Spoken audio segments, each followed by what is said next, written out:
When we think about moving, unsurprisingly, we spend a lot of time thinking about the move itself. Planning to move to a new culture takes up a lot of our physical time and emotional space. But for those of us who've had the experience, you know it's not always smooth. And don't let social media fool you. It may seem like people are having the time of their lives, and they very well could be, but it doesn't mean that there aren't challenges that come with it. If you listen to either Juanita Ingram's episode or Tamkara Adun's, you'll know that both of them highlighted the challenges they faced when they moved abroad. Which makes sense why Alicia Partee launched Authentically. It aims to help her audience intentionally plan for the emotional transition that comes with living in a new country or culture. After a career working across a variety of Fortune 500 companies and startup organizations, Alicia found herself moving to Norway with her husband and quickly began to feel the impact of stepping into a world that navigates very differently from the one she was familiar with. Alicia, who's a transformational coach, licensed marriage and family therapist, executive pastor, author, and entrepreneur, has leaned on her experiences and training to help others leverage those challenges into positive adventures. In this episode, the California native discusses how her professional career experiences strengthened her cross-cultural understanding and acumen. She discusses the culture shock of moving from LA to Norway and digs deep into why she's building her brand to help others prepare for their own integration. Alicia offers some wisdom that can be applied across countries or the boardroom and everywhere in between, where different people and cultures have the opportunity to meet. Welcome to the Global Chatter.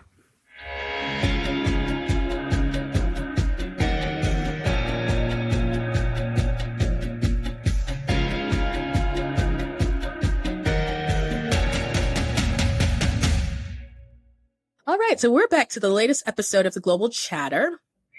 And yes, I say this every episode. Does it matter? It's still true. My guest today is still fire because all my guests are fire and they are amazing. I know Alicia is laughing in the background. Yes. You can't be mad if someone's hyping you up, right? Yes. For the conversation. That's true. You can't.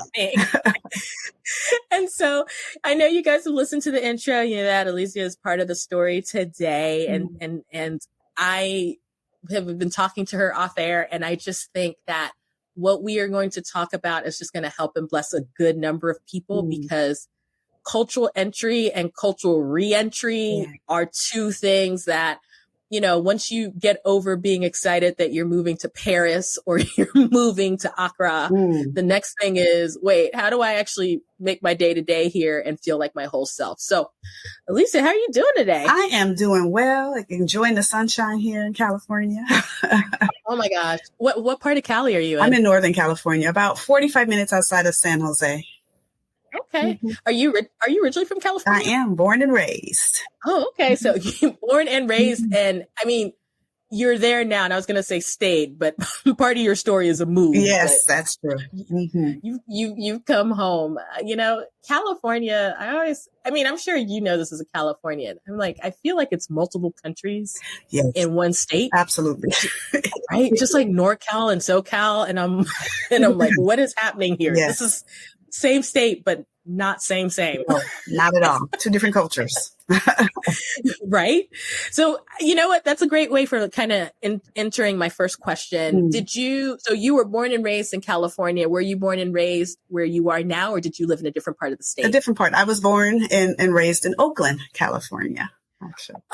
Okay. I know this podcast is not about me, but I have not properly visited Oakland. I have been to the Bay Area. Okay. I have been to San Fran, but I have not done a proper, like Oakland. Yes.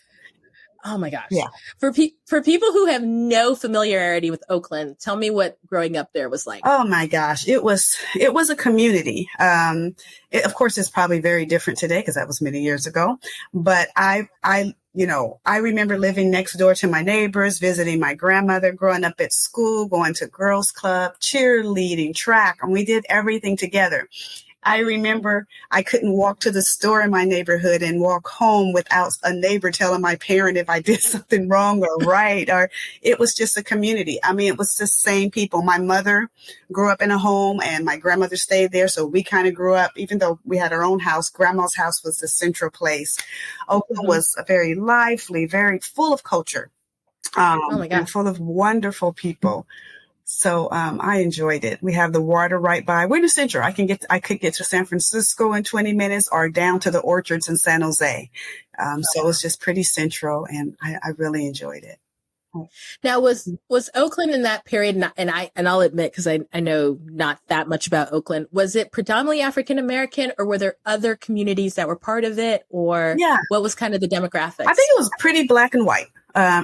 Based on my knowledge, I remember where my grandmother lived in East Oakland was pretty African American. You might have had a few other nationalities, but not many, maybe a few Mexican or Latino, I should say.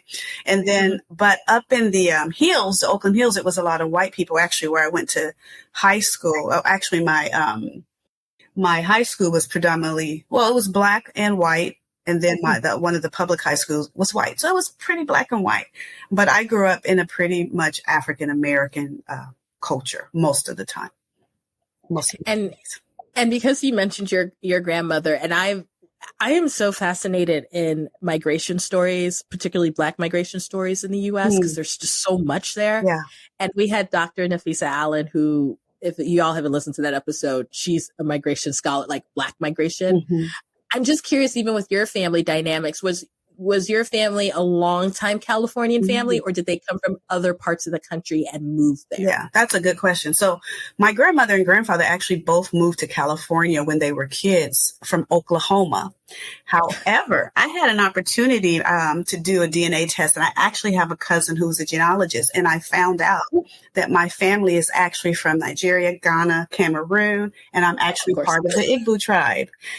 Actually, so much so they were able to trace back to the slave owner. They have a picture of him. He was from Sweden. So I have crazy, huh? I mean, So long story short, when I grew up, I only knew, my grandparents who were kids in California. That's what I knew. And so I was really Californian, just like California.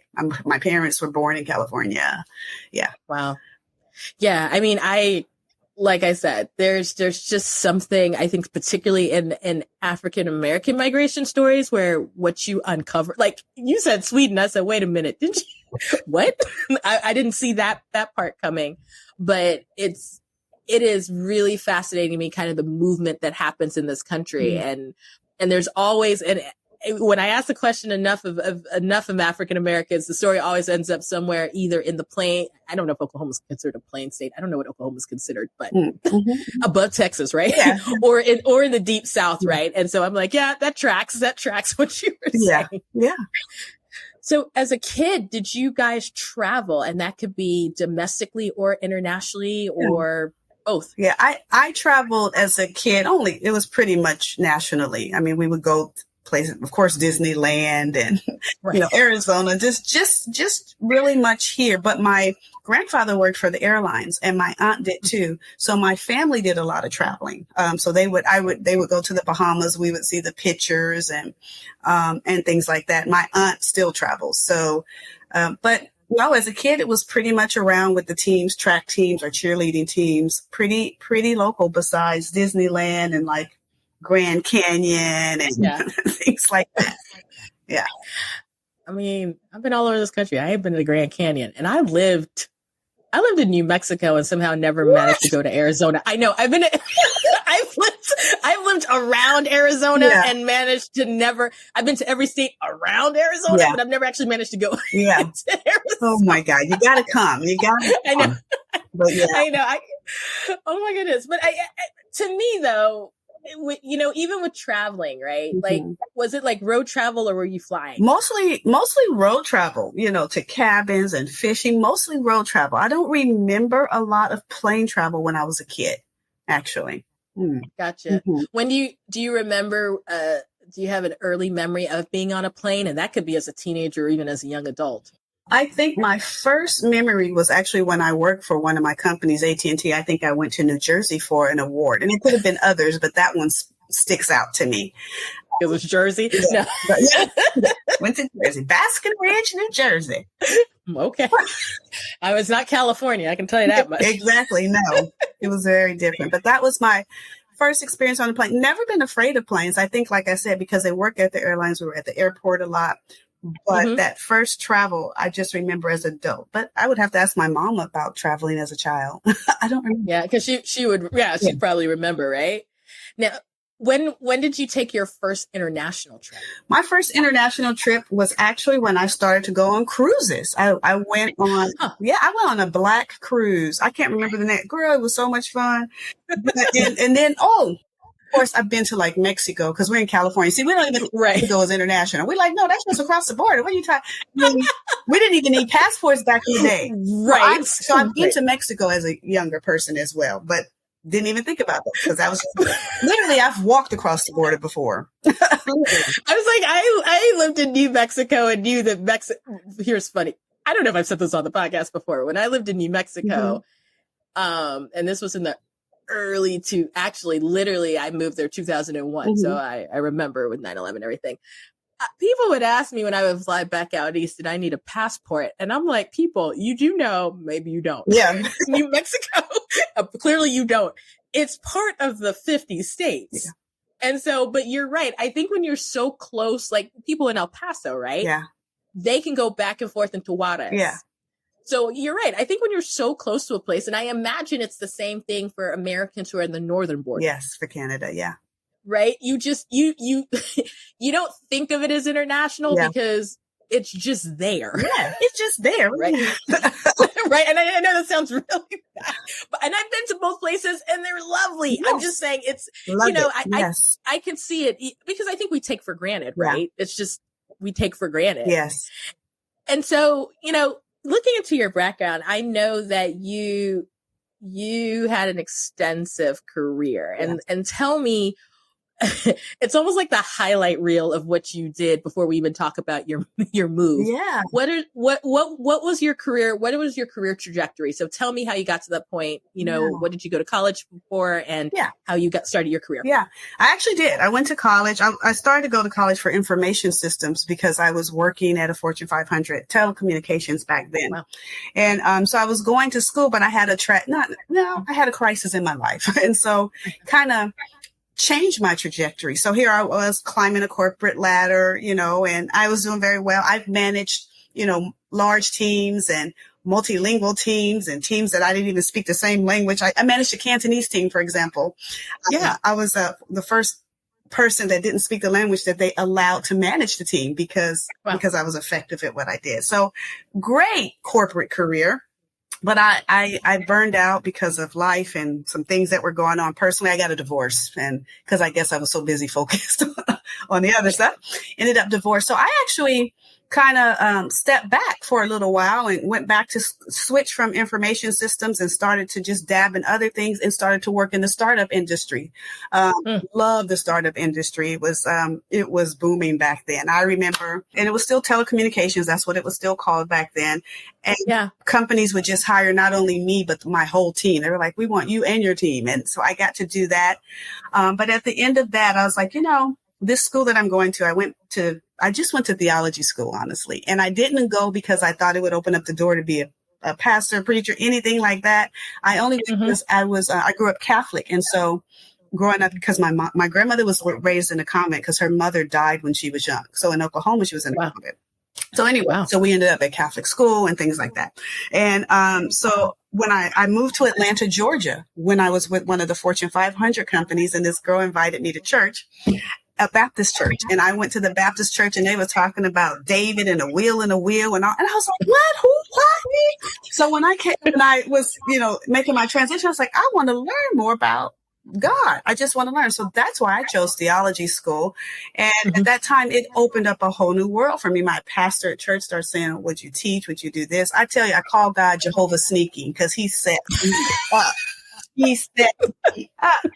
So here I am transitioning out of technology, and I became the first hired female pastor, administrative pastor at my church. And from that, I went on. The seminary launched a degree program that was marriage and family therapy. It was the first time they were teaching us to integrate what people believe with. And then I became a licensed marriage and family therapist. And I'm an entrepreneur by nature. I mean, most things that I do is by nature. I have an entrepreneurial approach to things, and I love building. I love helping people build. So from corporate to startup to pastor to licensed marriage and family therapist to today. First of all, people don't write those stories because nobody could come up with that story. I can't make that up. No. But here's what I'm really fascinated, especially with kind of the theme about culture entry that I kind of want to pick on today, is that backing up in your corporate tech world, right? And having the opportunity to lead a Cantonese speaking team, for example. What do you think were your strengths, or what do you think you learned in terms of trying to navigate maybe cultures, work cultures, environments that are very different from you, just from a professional standpoint? Absolutely. So before I became the Cantonese manager, I was the trainer at the Multilingual Center. And I remember, and the center had Cantonese, Mandarin, Korean, Tagalog, Vietnamese, it had French, and maybe a few more, but definitely those. And so they would all be together in training. And I remember her name, Amy. She said to me, because I would train them, have them for 6 weeks before they went out to the floor. She says, you have really changed my mind about Black people. I thought you all didn't save money and something else. I can't remember the second thing, but it was at that time in that training that one thing I realized was, my God, sometimes I'm the first Black person people have met. And though I would have normally been offended, very offended, probably if we were in a different context, I wasn't, because I understand, like, I have an opportunity to impact the way someone sees my culture, because all they had was TV. All they had was, what people have told them and what was written in the media. Oh, she said, I thought you all were lazy and didn't save money. That's what she said to me. And she didn't in front of everybody. So my heart broke for my culture, for being Black, and my heart broke for her. I think the second thing I learned when managing the Cantonese team is they were so willing to share their culture and so willing for me to, when they saw that I was trying to understand theirs. I went and took a Chinese course. It was called Chinese. I did not know I was learning Mandarin. So I come back, I'm like, Ni hao ma. They was like, no, that's Mandarin. So I did go back and take a little Cantonese. And the more I tried, the more they opened up to me. And the more these people became my family, because they only wanted me, the company only wanted me to get the results. I got the results that they wanted, and I could move on to something else. But these people, we began to have different kind of activities together, and it had really prepared a compassionate heart for me. I saw them, they saw me, and I understood that together is what makes the world go round and a better place.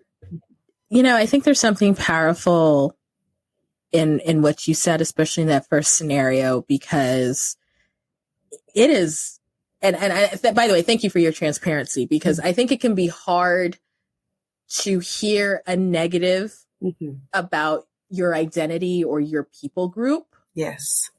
And to be able to reframe and hear use it as a teachable moment and also reflect on, okay, this is where they were, but this is where they've gotten to. Yes. Because it is, let's be honest, right? Especially when we talk, literally I was thinking the other day, and this is not the same exact scenario, but I was thinking about this the other day. At what point does a microaggression become just an aggression? Yeah. Exactly. Because let's be honest, I know plenty of people, and I would totally understand if they had heard that comment, right? I don't know if they would have gotten to the next part. Right. Exactly. Exactly. If I hadn't been with them for up to 6 weeks, and she's graduated, I may not have been there either, but I experienced them.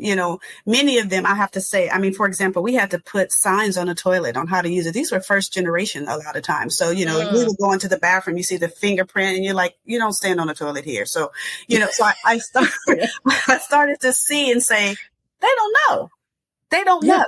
And so when people are ignorant to something and I have an opportunity to open their eyes, I'm going to take that opportunity because it's the ignorance and fear that keeps us separated anyway. Yeah. No, and here's the thing. That's also a very mature response because I still work with folks and I go, you assume that person has the same context as you. Yeah. We all grow very different. Yes. Right. Mm-hmm. I think you don't have to travel to know this. Yes. Right. You could be in your country and go to a different part of your country or even 2 doors down. Yes. And understand. And so to me, I'm thinking that's a muscle and that's a skill that you'd already developed that I would imagine once you got into your international spaces, yes. became something that was flexed. Yeah. And so, with kind of that background, what do you think is a challenge when folks are working with international teams? Like just from a professional standpoint, and we're talking really about that cultural conversation and competence. Where do you think you've seen or have experienced or even thought about this is why, especially when you have teams that are working from different countries, right? Or even, and part of this is me being on LinkedIn, right? Yeah. I saw a young woman. I want to say she's a younger millennial, maybe an early. Yeah. She should be a younger millennial. And we talked about, and she was a Black woman, talked about bringing her authentic self. Yeah. And using the language that she knows and other people being like, okay, people have to understand what this means in this context. But where do you think the challenges or the barriers tend to be with teams not working together to get that cultural meshness happen? Yeah. I think the first thing that is when you put leaders in place that are not conscious of even who they are, or they cannot be conscious leaders because if they don't understand their context and their own programming, how they show up, how they think, how they filter, those meta programs, they cannot help anyone else because they're not even aware themselves. So I think first thing, we have to make sure that the people that are leading these teams understand who they are, their cultural context, what it means to other people, how they come across. And then when you start putting teams together, a lot of times when you have a leader that's not conscious, they try to put together teams like them. They want people to assimilate. Come on now. They walk like me, talk like me, be like me. Well, that doesn't make a highly performing team. So we talk about diversity and inclusion and belonging, but that's not just a mix of ethnicities, right? Mm-hmm. That is a mix of so much more of introvert, extrovert, of how you process, how you think, how you feel. And so that part is culture too. That can be developed in cultural contexts too. So I think the thing about the difficulty and the challenge is a lot of times we treat people like you, especially when we come across something that feels challenging or different or uncomfortable. But really it is it. Take it off the person. There's no right or wrong in that person. That person was somebody before they got to where you were, to where you are, before they got to the team. Try to uncover that and discover that and find out the piece of the puzzles. You never have two pieces of a puzzle that are exactly the same and try to put them together. You try to figure out this. If you know who you are, you're like, okay, I'm strong here. I'm here. I might show up like this. I might filter like this, but I see this person's a feeler. And this is true. I'm a thinker. I'm not a feeler in most cases in my default. So when I come across people that feel, I have to be like, oh, okay. I listen to the words that they use. I understand that. And I try to be like, okay, well, how do I meet them halfway? How do I meet them? And then how do I bring them along with me? Can I incorporate things that help them understand what I am saying? Because a lot of times we can even go like this, right? But the biggest thing is you gotta know yourself. You gotta study your teams. I'm going to say this a lot. See them for the strength that they have. See them, hear them, and give them way. Don't have people working in their weakness. Yeah, right? Neutralize the weakness. and put them in their strengths. And you know what? The best managers are the ones that know how to leverage and put together teams. I want people on my team that's better than me, has a different view than me, because they can be like, don't do that. I did that before and I went off the cliff. I mean, yeah. So, I mean, it's beautiful if you can do it. The co-creation process, when you have different people on your teams, you will come out with the most innovative solutions that you could ever think of. But when you're homogeneous and you have fear and you are ignorant, you'll keep producing the same thing and you will think you are right because you have no other context. You know what? You just said a word. Actually, you said a chapter in a book. So, so let's just be honest. Yes. I'm sitting there going, yes, that part. Yes. You came for the expat story, but you got some business coaching. Yeah.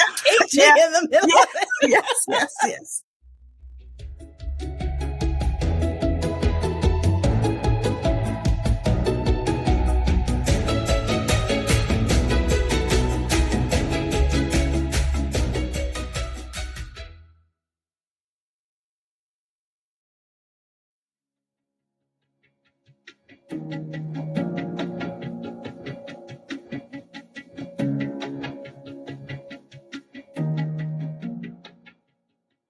This being the global chatter means that there's always an international story involved.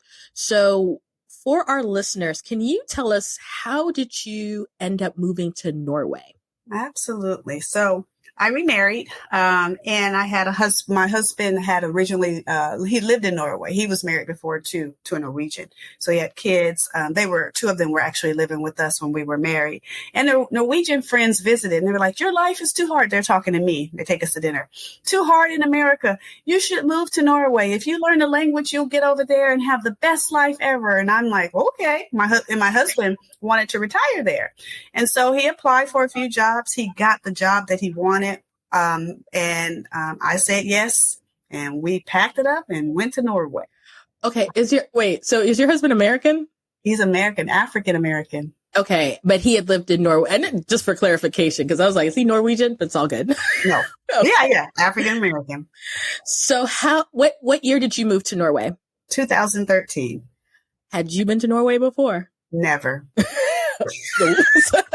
Sorry, because I'm laughing. I ain't been in Norway. I'm not slacking on Norway. I'm just asking. Nope. Nowhere over there. I had never been to Europe. Really? Mm-mm.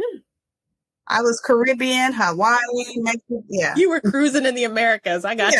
Yes. I mean, there's more than enough on the Americas, which I don't know why I get surprised. I'm like, you haven't been here, but people have heard me say this. I just recently took my very first trip to the Caribbean. As many places as I've been, I'm the opposite of you. It's like, I haven't done enough of that. My husband too. He's opposite. He's never been to the Caribbean, but he's been everywhere else. I'm like, come on now. We're going this year. Oh my God. No, you should. No, for real. But okay. So you upped and moved from Oakland or from somewhere else? So from when I got married, so I was in San Jose after I worked in corporate and stuff. So I ended up in San Jose. The church where I was at was in San Jose. Okay. And then when I married my husband, we moved to LA, another culture. Culture shock there. Yes. I have to tell you, culture shock there too. I was culture shocking all over. So we went from LA to Norway. Which already sounds like a story. So, and I've been to LA, and if you've never been to LA is its own space for people who are not from LA originally, and for people who are originally from LA, right? Because I've learned that there's also there's some Black folks I know who are like generationally from LA. And they definitely have different stories and experiences than everybody who's not from LA. Yes. And so, okay. So tell me about this. You decide to move to Norway. Yeah. Well, yeah. What was it winter? I want to be like, was it winter? It was winter. It wasn't? It was winter. What's a Norwegian winter like? Oh my God. Okay. So from California to Norway. Yeah. Oh my. So when we landed, he had some wonderful friends who we still love today. They are a Norwegian family, and we stayed with them. I have never felt so much cold in my life. And why they want to put us on skis 2 days after I'm there? And the wool, it was dark, first of all, because, in the winter, it starts to get dark and little light. It was cold, but it was beautiful. Okay. Okay, so that's the saving grace, is that it was pretty. Yeah. So, I mean, here, let me just go ahead and ask the question, because I already know some people are thinking this. Y'all Black in Norway. What does this mean? Like, what does this look like for you? Especially as, once again, you are a native Californian. Obviously, you live in other places in the U.S. You go in winter, and you're coming from a state where winter looks very different. Yeah. And I'm assuming culturally also looks very different. What was your experience? And let's talk about initially, like, getting acclimated. Yeah. It was tough. So first of all, you'd be shocked to know that there are a lot of African American and African descent in general. I was shocked. I was happy. One of my first experiences, well, first of all, getting acclimated, in another culture with another language. Because I couldn't even read, I had salmon and potatoes for a long time. And it wasn't deep fried. I'm in the South, so I know. Lord have mercy. And then, I remember the first breakfast, because we had to stay with them until the apartment was ready where we were. And I remember for breakfast, we would eat these things. They call it bershiva, and it's like a cracker that looks like cardboard. And you take slick cheese and put on it cucumber and tomato.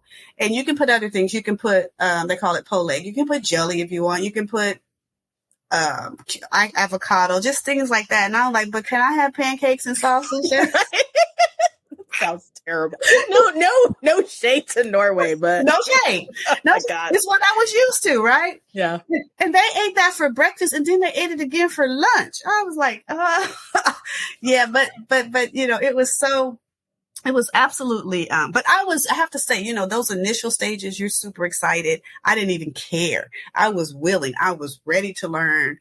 I end up not liking that, but I didn't think that then. But I remember the biggest thing about being Black in Norway is I went to a church, and, cause my husband's a pastor too. I'm a pastor. He's a pastor. And so, I went to a church, and there was, one Black lady there. At the break, when they have coffee and cake after church, I made my way to her, and I was like, "Hi, my name's Alicia. What's your name?"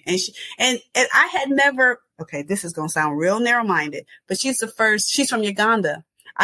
But she looked like African American. So I was shocked at her. And she was speaking Norwegian, and it was just, so she is my sister friend. Yeah. She is, so we are speckled throughout there. You have a lot of African immigrants who have married to Norwegians. You have the refugee community, of course. You have the expat community. And I ended up working at the embassy. So some of my really good friends were African American. The funny thing, and I'm not mad at you, and I get it. So don't worry about anyone thinking you narrow-minded. As much as I've traveled in BIM places, I've done that too. Like, I was at a conference, and I swore this woman was African American. Up in my mind, I'm smart enough. I don't say it. Yes. In my mind, I remember this. I was like, she definitely Black from the States or maybe the UK, but she's definitely whatever. Girl, she was from Malaysia. Okay. She was. There you go. There you go. And I was like, and I remember I told her later on, I was like, look, I thought you were, I'm not going to lie. You look like you were this, but you are not that. And then it's funny because I've also been to places where I see people and my brain doesn't click that they are also part of that community, because I have in my mind what those people, what those citizens look like, which is why I think I have more grace now when folks honestly do not assume I'm American when I'm traveling around, because let's be honest, I do it to people all day long. I just don't say it out loud. Exactly. So if you go, "Oh, you're from the States. I didn't think you were American," I'm not even going to be mad because I didn't think you were whatever either. So. Yeah, exactly. Exactly. But you say something, because I have to tell you, because my husband's a much browner skin than I am, right? Mm-hmm. And I have to tell you that they always assumed he was African. And and they didn't, because I'm of a fairer skin. They always thought I was I got everything. Portuguese, sometimes in some type of from Iran. I got all kind of stuff. And I'm going to tell you, language is power. So when I would find myself in situations, because they did treat us, I would speak English so clearly and back them up so fast. I'm like, don't you get it twisted. Don't get it. I can speak. Yeah. So, It's no, and it's true. And I'm glad you brought that up because it's so weird. Like obviously being in the States, things look a little bit different, but I find that, yes, I've been to a lot of countries around the world and I'm on the darker end and they're actually not wrong, right? They're like, are you African? Well, I'm first gen. So you are, you are actually right. Yeah. But, there's an association that if you're darker, you are African. And then if you're on the lighter end of the Black spectrum, assumptions that you're mixed or you're just, it could be, you fill in the blanks, right? Like I've asked folks what people have thought they were who were fair, and some of the stuff I'm like, that's where they landed. That's so far from where your people are from. Yes. But they were like, it's whatever proximity to the country they're in. So they're, but I was traveling one time in South America by myself, and this woman's dad kept staring at me, and I may have said this before in the earlier podcast, but it was super funny. He kept staring at me and the daughter spoke English and she was like, my dad wants to know where you're from. And I'm like, oh, I'm American. And she was like, my dad swore up and down that you were Colombian. And the thing is, they were Colombian and there's a large Afro-Colombian community. Yeah. So I was in Argentina. And so you don't see as many. And in Argentina, they just assumed I was Brazilian. Right. Yes. And I'm like, they done picked everywhere in South America. And I ain't even from this America. I'm from the other one. Yes, exactly. Girl, I have to share this. I went to Uganda and I remember I was buying something. I wanted to buy this shirt. And it said something about African. She's like, no, you buy this one. And my friend who was from Uganda, I told you she's my sister friend now. She's like, no, because that one said white African. I was like, I am not white, girl. I had to pull out the pictures of my kids to do the rainbow. I was like, do you see this? I am not white. And I got that so much abroad, so much. And that was frustrating to me, actually, to have to prove that I'm Black. I'm like, no, I am Black. No. So I was like, I have my picture because I have one son. He's like super dark and all the way down. I'm like, these are my children. Thank you very much. I want the Black shirt. I want the one for the Black African. And what's really wild is that Black comes in so many shades. And let's be, once again, I've lived on the continent. There are Black people of all shades on the continent. Like I have aunts that are much fairer than me. So it's not like, I don't know why it is. And I think part of it is features too.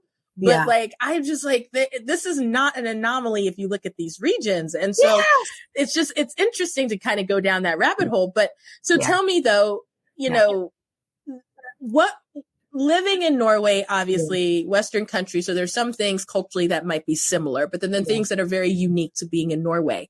Yes. What were some of the challenges you kind of found in the spaces you were navigating and particularly what you did not anticipate? Yeah. How individualized that country is. When you go to school in Norway, you're with the same people from preschool through high school. So you don't need new friends, so when you have outsiders come in, it's really hard to find a place in. Also, I remember I was really keen on connecting because I read all these blogs and, connect. I was on a bus and I would smile and say hi to everybody and no one would sit next to me. And at the end of the day, I didn't meet anyone. It was just the weirdest thing. So I asked my bonus daughter, who's Norwegian and African American, and she said, don't do that. She said, the only people to do that are crazy people, drunks, and Americans. She says, we don't talk to strangers, right? She said, we don't talk to strangers. And so then I started just being quiet and, but when you fall, they don't help you. When you have bags, they don't help you. I was just like, they would bump into you. It got so bad that because they would just bump and not say, excuse me. Me and my husband, we was like, square up. We're going to take your shoulder off because you ain't getting ready to bump into me and just walk by. But it was their culture and it was just so different. That was very difficult. It was very difficult. It's a high assimilation country. Got, ski. And they really my friends would always want me to go on, it's like a cabin tour, the Hita tour. And you go out and it's usually no running water, no electricity, and an outside toilet.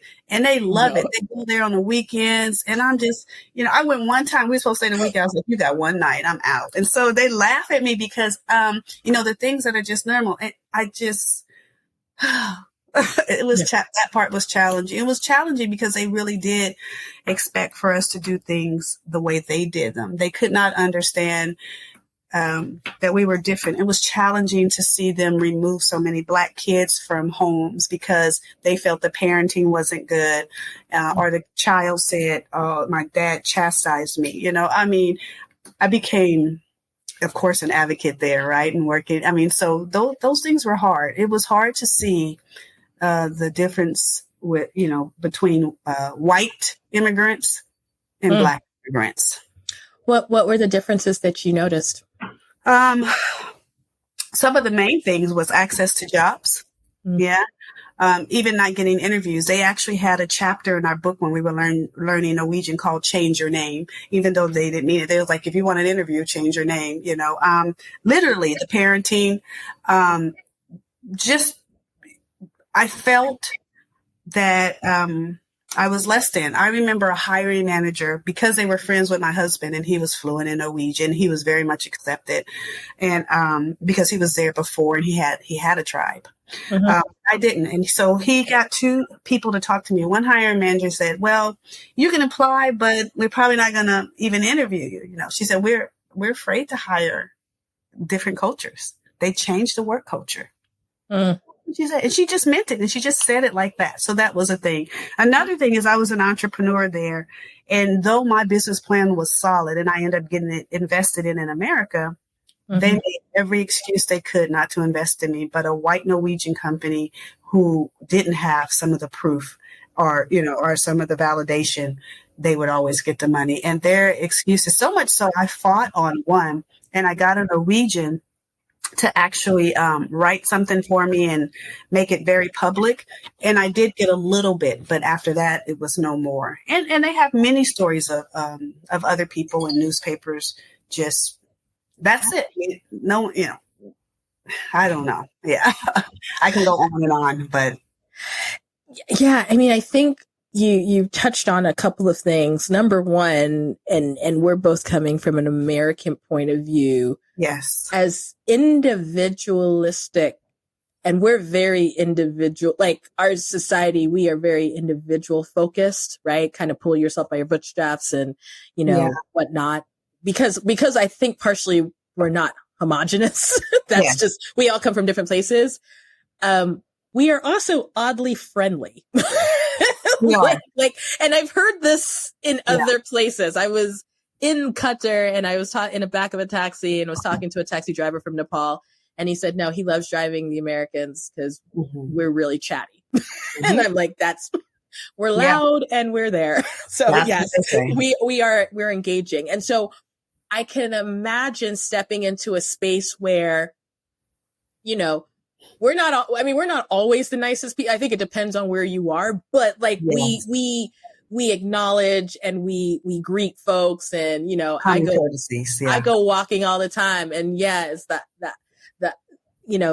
eye contact, the knowledge, the head nod, all of that. Right. All of that. And I also, whatever. And so I can imagine being in a space where it's so different. Like those are the little things you don't think about before you leave.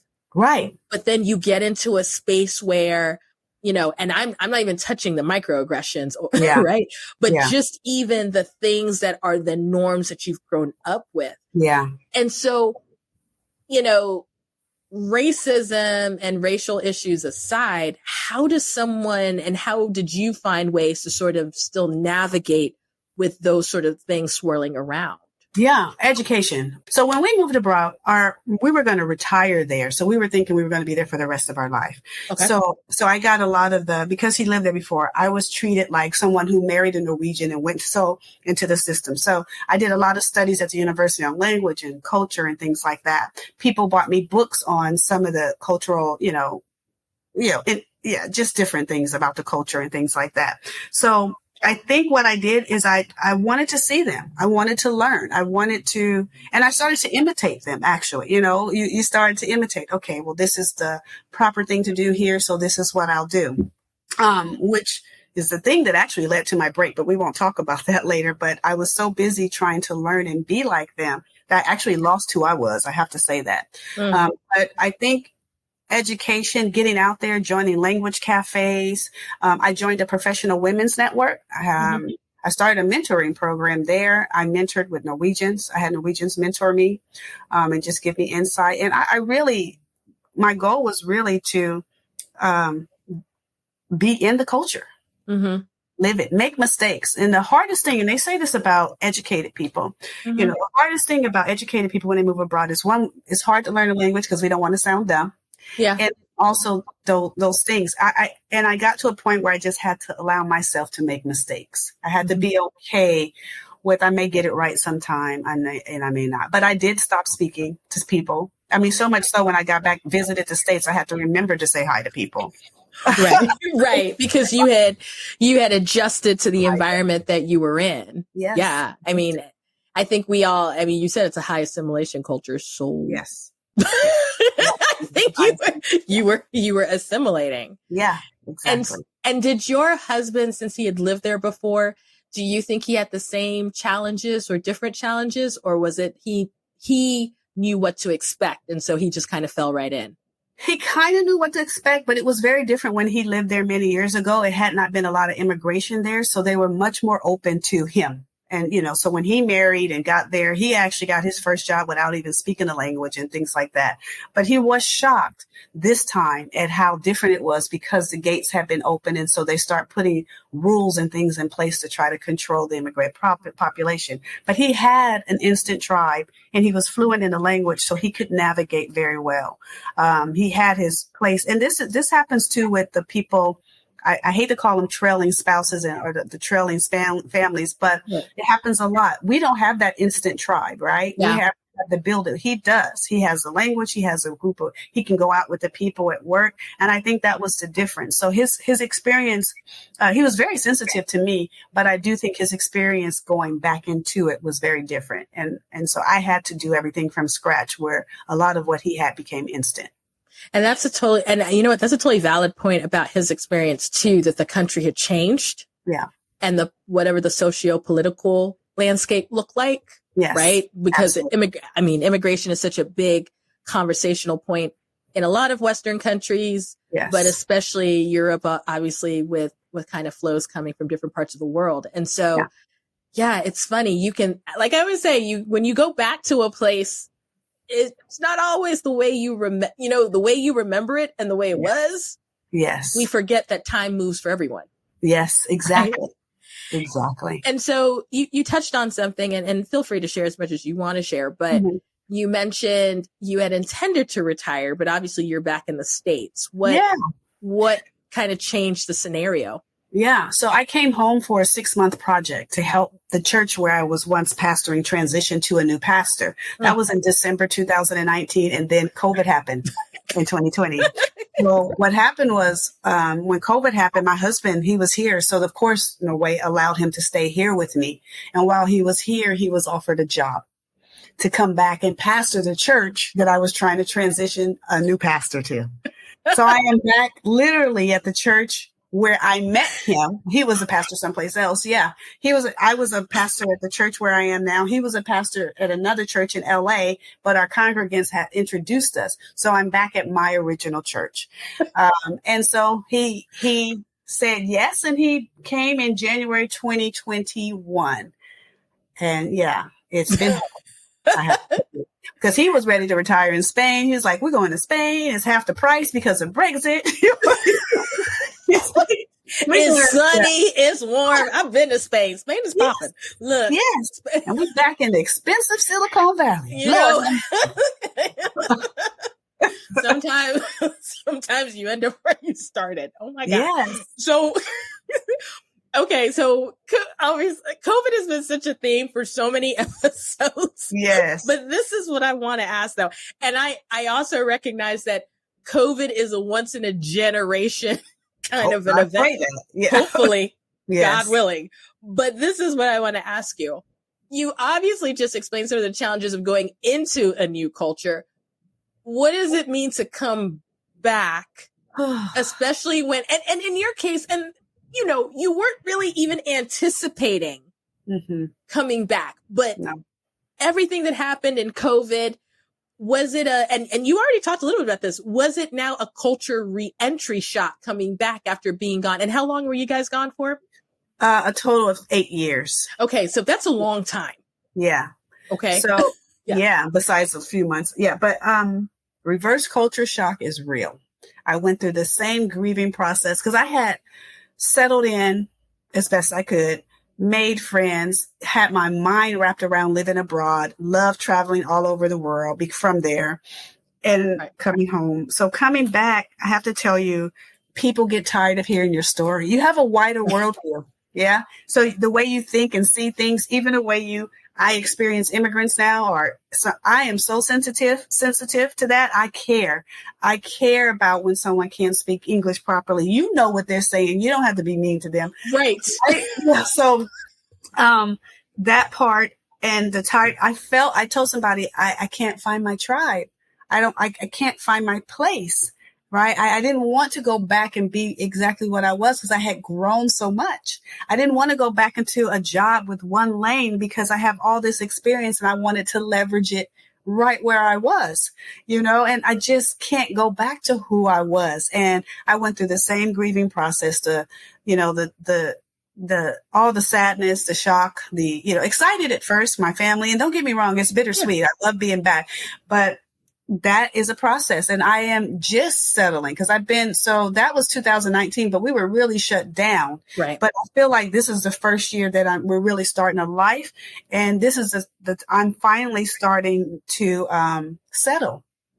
Finally starting to settle. So, but it's still very hard. I still haven't found my tribe. So I reach out globally and which is why I'm going to do the company I'm doing. I have to have global companions. Yeah. I have to still travel. I can't. So yeah, it's very, very hard, but yeah, you can tell your story once, maybe twice. And they're like, I don't really care about your stuff abroad. Right. You ain't there no more. You back. Right. And sometimes the people you left, it's really funny. Other things change, but somehow, they're still what they are. Yeah. And so this is why I was interested in your brand, Authentically, because for those who don't know, you have both a book and a platform that really talks about this in depth. And so for people who are listening, can you talk a little bit about what your mission is and what you do with your work here?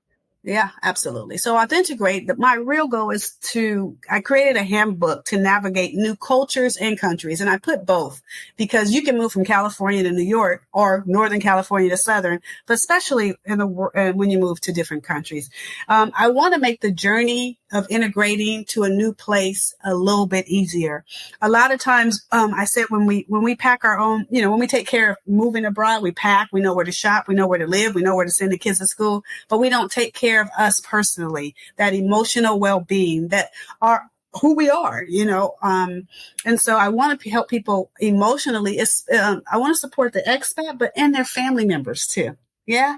Because how do they find their place? How can you be and live authentically who you are abroad? Because a lot of times I was forced to feel like, again, assimilate, but no, I have something to offer. I was a trailblazer at home. Yeah. I can add value to your society. And I hope to, one, be a bridge to help society see that you need these people, these expats that are moving abroad, and you need to leverage sometimes their family members because they have something to offer too. But also I want the expat that's going to understand and their family member that you are somebody, that you are whoever you was. Take stock of who you were before you left, and things may change or they might try to put you in a box, but remember and intentionally navigate that culture so that at the end of the day, you are proud of who you are and what you've become in that new place. And so I'm going to do it. I have a book out. I want to have online courses like what the first 100 days abroad. How do you set it up so that you can navigate those ups and downs? That time when you're sad and you can't find that chunky monkey ice cream, right? Or something like that. Or the Thanksgiving when you thought you were going to have an American Thanksgiving, but you can't even find half the food. Right. Things like that. What do you do? How do you prepare yourself for those emotional things? And we ignore that. We don't talk about that. I am doing coaching. I want to coach, like you said, I want to coach leaders that are leading diverse teams, but I want to coach individuals too. because we're becoming a more and more borderless society. Yeah. Right. And so I want to embrace that. And I want to create a tribe of global companions, where we're all talking to each other and sharing resources and things like that. So that's what I see. That's what I'm doing. And that's how I learned to leverage who I was prior to moving abroad, what I learned abroad, and coming back home. I finally found my sweet spot. You know what? And you have a great family of resources that you just listed. And I'm going to make sure are on our website and our show notes for sure, because especially, and we've talked a little bit and mostly in the professional space, but obviously your resources are available just even for the individual who is in transition. Yes. And it's not, this is still personal, right? Because all of this still affects the personal. And so I am going to make sure that stuff is available and people know where to find you, because I think just in the little part that you've shared in your story, it's very important. It's very key that we have these resources. Yes. And I'm especially thinking about my expats that are self-initiated. Yes. So, historically it's been your diplomatic missionary corps. It's been your, corporate corps, right? Yes. And even military, but with so many people going on their own, they may not have access to the resources and the systems that they would have had if they were tethered to an organization. And so I think that your work is key. So, all right, Alicia, we made it. We made it. Yes, this is wonderful. We absolutely made it. And so I will have her link up on our site. And so you can follow her and find her. But thank you so much for coming to spend time with me today. Yeah, thank you for having me. It's been a pleasure. You've just listened to an episode of The Global Chatter, which is hosted by me, Amanda Bates. It is edited by Stephanie Ficcio. Don't forget to subscribe to The Global Chatter on your favorite podcast platform. You can also follow us on Instagram at The Global Chatter, or stop by Twitter and find us at Global Chat Pod. If you have a question, want to subscribe to the newsletter, or are interested in sponsoring, visit theglobalchatter.com.